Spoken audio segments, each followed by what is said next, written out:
Ini memberikan gambaran bahwa di Republik ini tingkat korupsi tinggi. Kenapa tinggi? Itu yang saya katakan, karena tata kelola sistem pemerintahan kita, good governance kita yang kurang bagus. Hadirnya apa yang disampaikan oleh Pak Gubernur DKI tadi, bahwa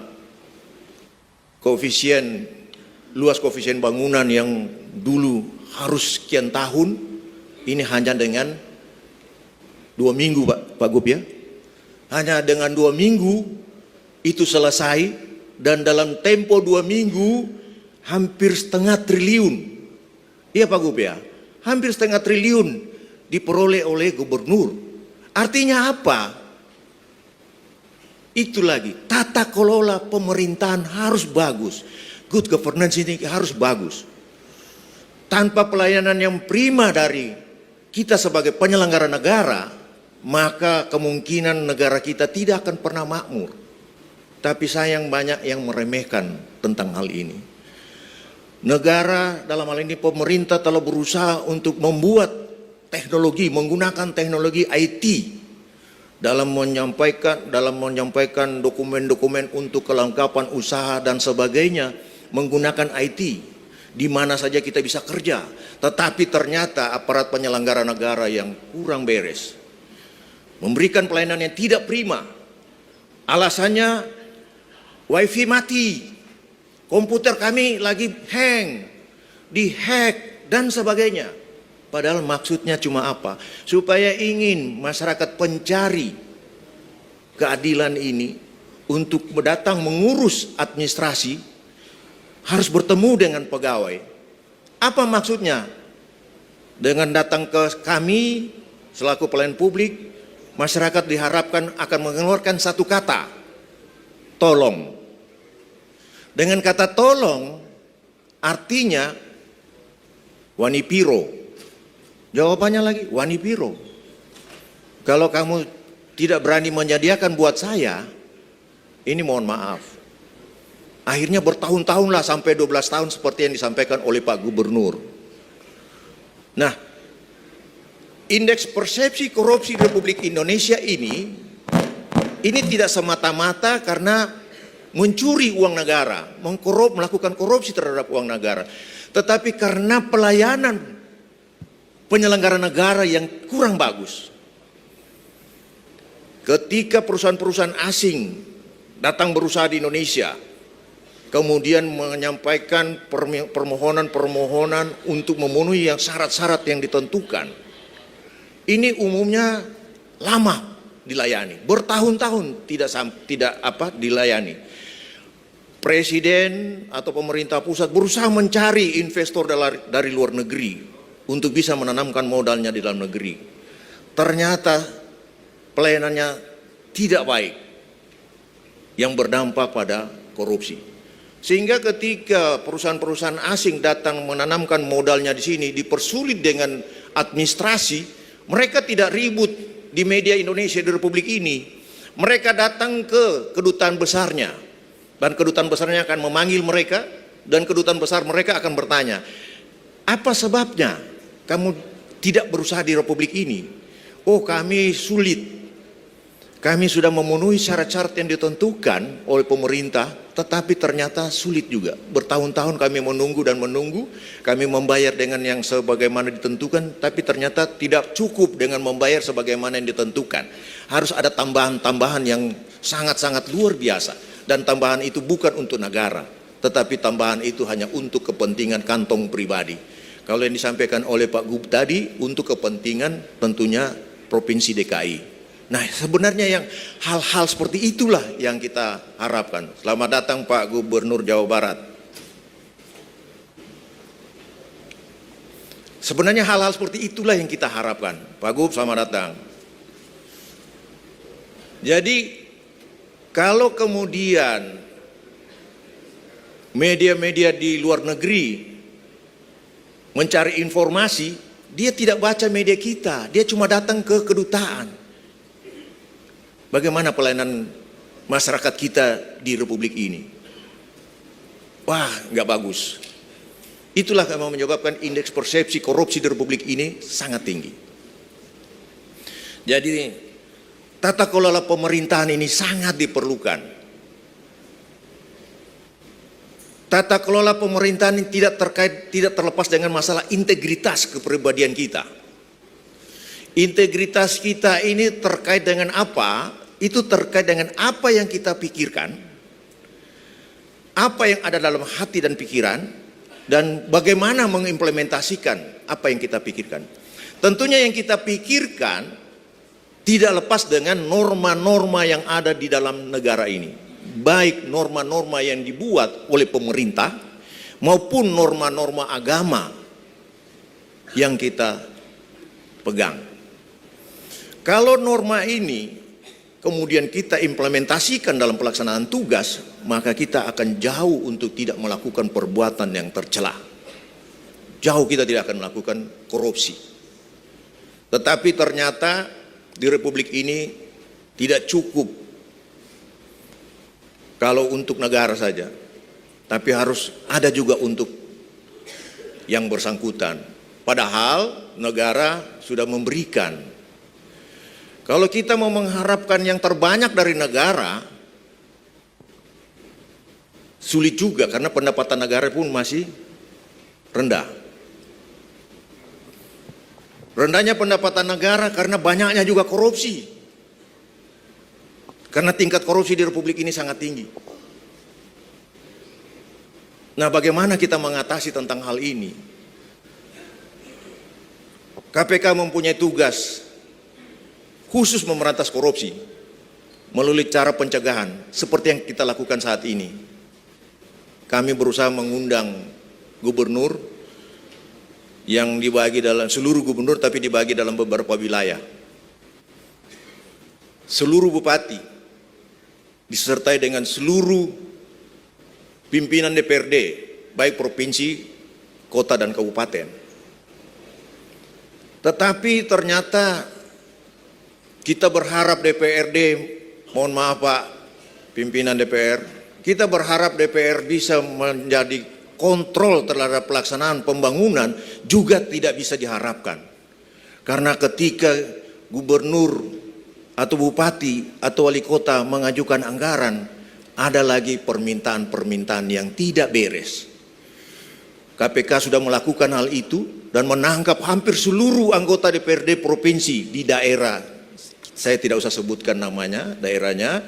Tentunya bapak-bapak, ibu-ibu sendiri sudah mengetahui. Sampai yang perempuan yang sudah ibu-ibu yang sudah tua, mau tidak mau, suka tidak suka, perbuatannya harus dipertanggungjawabkan walaupun dia harus duduk di kursi roda dan masuk dalam penjara. Itu hampir seluruh anggota DPRD provinsi masuk. Begitu juga ketika saya menjadi Kepala Kejaksaan Negeri di Karawang. Waktu ini Pak Gub, waktu itu Gubernur Jawa Barat, waktu itu masih Bupati Purwakarta. Berapa anggota DPRD saya tangkap dan saya tahan. Itu karena apa? Permintaan-permintaan semua. Apa tidak cukup dengan gaji yang sudah diberikan? Apa mau tidak cukup ya? Tidak cukup. Kalau Bapak bilang tidak cukup, Bapak sudah diberikan mobil, Bapak sudah diberikan rumah, Bapak sudah diberikan anggaran lain-lain. Masih banyak rakyat kita yang jelata. Jangan Bapak cuma melihat ke atas, tapi lihatlah ke bawah. Kehadiran kita sebagai pimpinan bukan untuk menjadi kaya, tapi bagaimana membangun negeri ini supaya menjadi kaya. Kalau bapak-bapak merasa tidak cukup, berhenti saja jadi pegawai. Nggak usah jadi pegawai, masih ada yang lain yang suka. Kalau merasa tidak cukup. Masih banyak dengan gaji yang ada sekarang menginginkan untuk duduk di situ. Tapi kenapa bapak-bapak memaksakan diri untuk duduk juga di situ dengan gaji yang rendah? Kalau tidak mau mundur, nanti yang lain banyak yang mau, yang suka Pak. Yakin saya banyak yang suka kok. Sudah gitu, mohon izin saya mohon maaf yang sebesar-besarnya. Ngapain harus buang-buang uang bayar sana sini? Hasil penelitian dari KPK. Serangan fajar. penelitian KPK.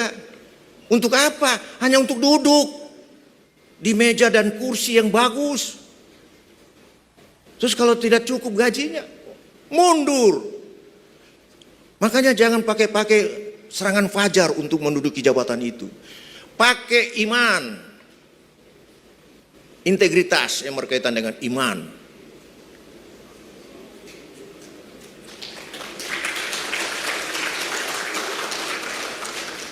Kalau tidak, untuk apa negara ini dibentuk?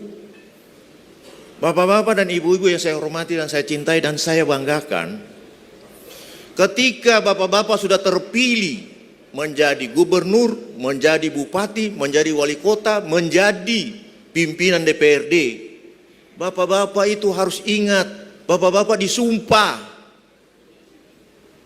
Bapak-bapak disumpah. Baca kembali isi sumpahnya. Baca kembali narasi sumpahnya dan ingat selalu isi sumpah. Bapak bekerja untuk negara dan bangsa ini. Pada akhirnya Bapak harus mempertanggungjawabkan pada rakyat, masyarakat dan bangsa, terutama tanggung jawab terhadap Tuhan. Bapak jangan berharap bahwa tidak ada Bapak pertanggungjawaban kepada Tuhan. Makanya Bapak-bapak sebelum melaksanakan tugas disumpah dulu. Bacalah sumpah dan maknailah sumpah itu dengan baik. Pahami sumpah itu dengan baik. Kalau masalah harta, gaji, nggak usah dipikirin.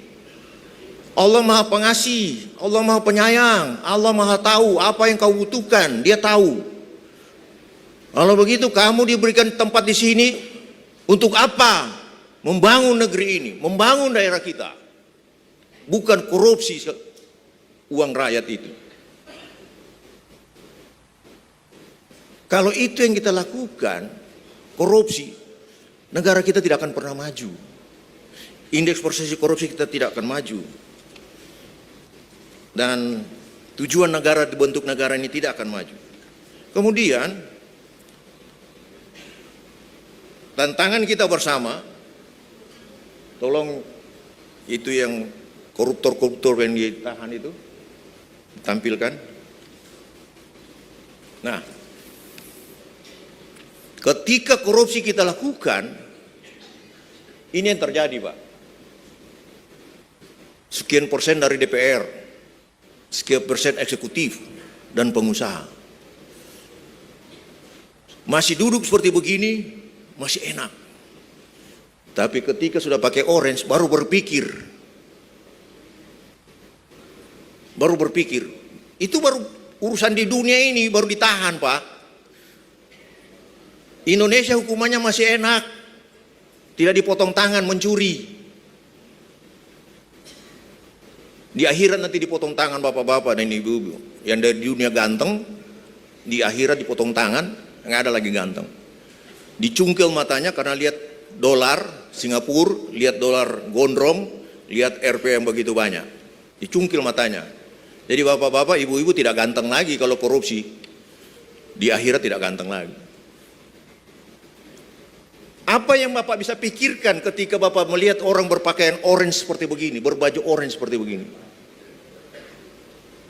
Yang terpikir antara lain anak istri. Bagaimana kira-kira dan keluarga tercemar nama baik. Saya pernah meriksa seorang pejabat tinggi di negeri ini. Datang anaknya ke kantor di Kejaksaan Agung di Gedung Bundar. Saya tanya, kenapa kamu nggak sekolah, Dek? Malu, Pak. Malu, Om. Kenapa malu? Teman-teman saya pada bisik-bisik, bapaknya koruptor, bapaknya ditangkap. Apa tidak? Bagaimana psikologis anak kita? Pernah nggak dipikirkan? Ada gubernur yang begitu hebat dulu, kemudian ditangkap, ditahan dan meninggal. Anaknya lagi sekolah di luar negeri. Sekarang teriak-teriak.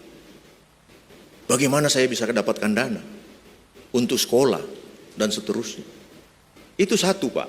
Yang kedua, ketika bapak-bapak yang ditangkap dan ditahan, di sini nggak ada ibu-ibu ini. Oh, adanya. Ketika bapak-bapak yang ditangkap dan ditahan, hampir setiap hari, Pak, istrinya itu mau datang, besuk, datang. 1 bulan, akhirnya berkurang jadwal datangnya. Biasanya tinggal 5 kali dalam 1 minggu. Tambah bulan, tambah berkurang datangnya. Setelah 6 bulan tidak datang, hanya anak yang datang. Papanya tanya yang di tahanan, "Nak, mana mamamu?" "Nggak tahu Pak, biasa di rumah ada om-om."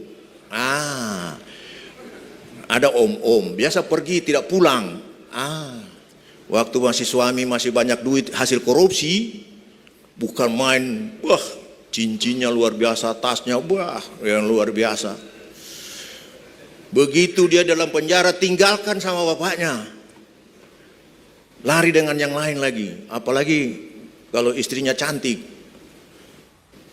Pak Gub, Jawa Barat jangan cari yang cantik-cantik, diambil orang nanti.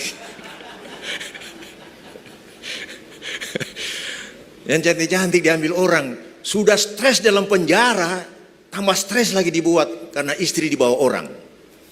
Begitu juga ibu-ibu, jangan menganggap bahwa ada pengecualian terhadap ibu-ibu yang melakukan korupsi.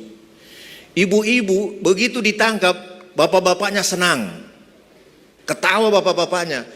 Tidak ditahan saja ibunya, kesana kemari, apalagi ditahan. Tambah bebas lagi, tambah happy, dia bilang biarlah lama-lama kau di dalam.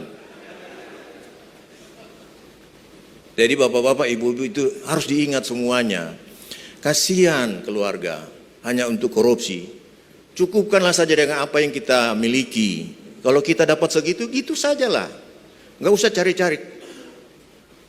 Kalau tidak mau dapat segitu, ya jangan jadi pejabat. Kalau memaksakan terus jadi pejabat, jadilah penjahat. Jadi antara pejabat dan penjahat itu dekat-dekat saja bahasanya. Ketika jadi pejabat dan kemudian bisa bekerja dengan baik, tadi saya sampaikan sama Pak Gubernur DKI, saya teringat kalau baca-baca histori Jakarta, Ali Said. Wah, itu terkenal banget itu. Sampai sekarang orang ingat yang sebangsa. Ali Sadikin, ya bukan Ali Said, Ali Sadikin. Karena saya jadi ingat Ali Said karena jaksa agung saya dulu. Ali Sadikin, itu begitu hebatnya. Dan dikenang selalu. Dan saya yakin dan percaya Pak Gub juga akan dikenang. Yang 12 tahun berurusan menjadi 12 hari, kemudian mendapatkan income bagi negara, bagi Provinsi DKI Jakarta, hampir 0,5 triliun. Itu baru satu perusahaan. Berapa banyak perusahaan di Republik, khususnya di Jakarta ini. Apa Jakarta tidak maju? Jadi kita tidak perlu merasa tinggi hati, tapi marilah kita merendahkan diri, kemudian datanglah pada Gubernur DKI, bertanya apa dan bagaimana membangun negeri ini, membangun daerah kita masing-masing. Kalau bapak-bapak dan ibu, saya tidak memuja-muji Pak Gubernur DKI, enggak. Karena saya tahu dari beberapa teman-teman saya, beliau ini dari ITB, jadi kalau kemudian membangun kota Jakarta, itu hal biasa. Karena beliau punya wawasan pengetahuan teknik yang tinggi tentunya. Dan saya tidak memuji orang dari Eksat. Orang Eksat biasanya nalarnya sangat tinggi. Karena saya juga dulu di Fakultas Teknik tidak sampai selesai, bergeser ke Fakultas Hukum. Kalau tidak bergeser ke Fakultas Hukum, tidak ketemu dengan bapak-bapak dan ibu-ibu.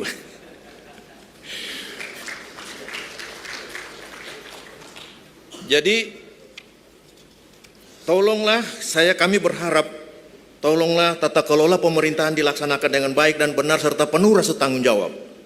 Kemudian ini lagi relasi kekuasaan dan korupsi. Ini jabatan hanya sifatnya sementara, Pak. Hanya 5 tahun dan maksimum 10 tahun. Buatlah yang terbaik buat negara ini. Buatlah terbaik daerah kita. Buatlah yang terbaik untuk rakyat kita. Jangan kita bergaya-gaya di atas mobil sementara rakyat kita banyak yang menderita. Jangan seperti begitu. Ya, kita bangga juga dengan Pak Gubernur Jawa Barat.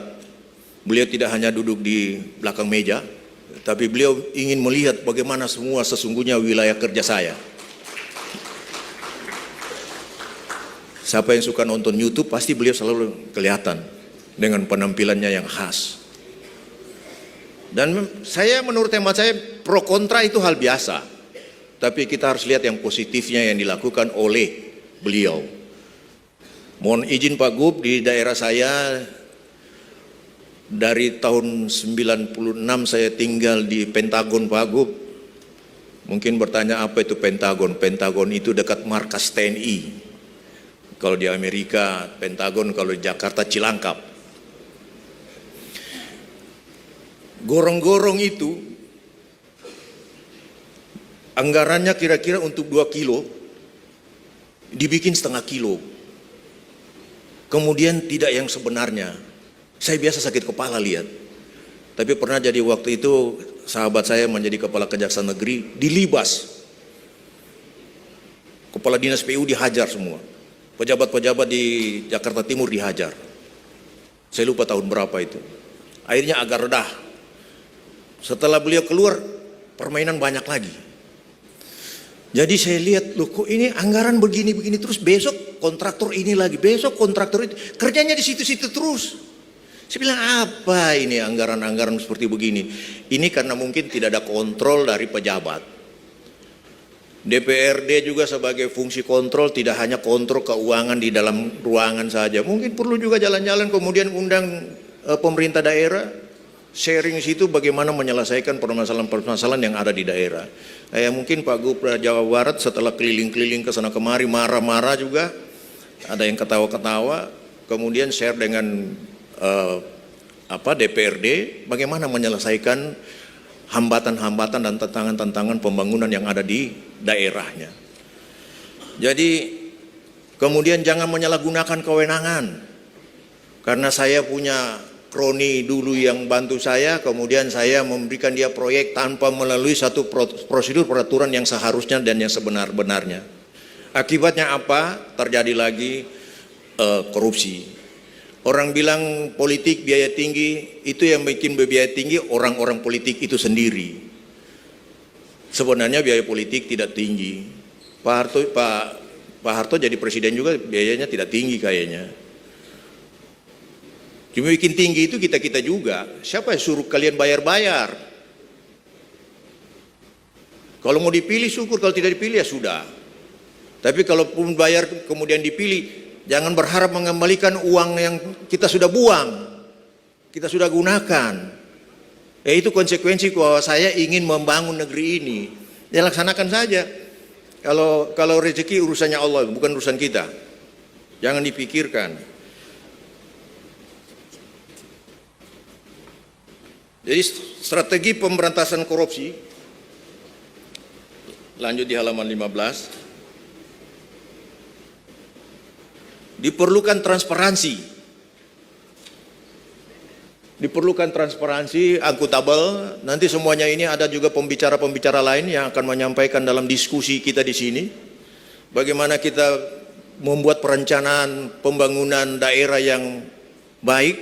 Nanti juga ada dari narasumber yang akan menyampaikan bagaimana. Kemudian bagaimana menyusun APBD yang baik.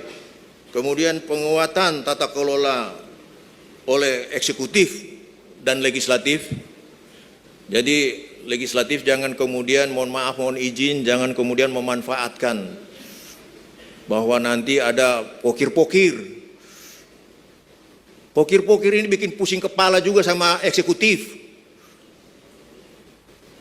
Setelah ditangkap baru pusing. Ini pokir-pokir ketika saya jadi kepala Kejaksaan Negeri Karawang itu pokir-pokir itu. Memaksakan diri. Tidak usah dipaksakan lah, bertahap saja dilaksanakan sesuai dengan aturan. Ini yang paling banyak ditangkap ini pokir-pokir ini. Dan saya berharap ketika kami dari KPK berdiskusi seperti begini, jangan kemudian ada korupsi.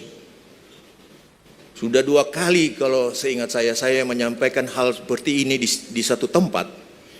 Baru sampaikan, sudah diingatkan, baru 1 bulan kemudian ditangkap oleh KPK, OTT.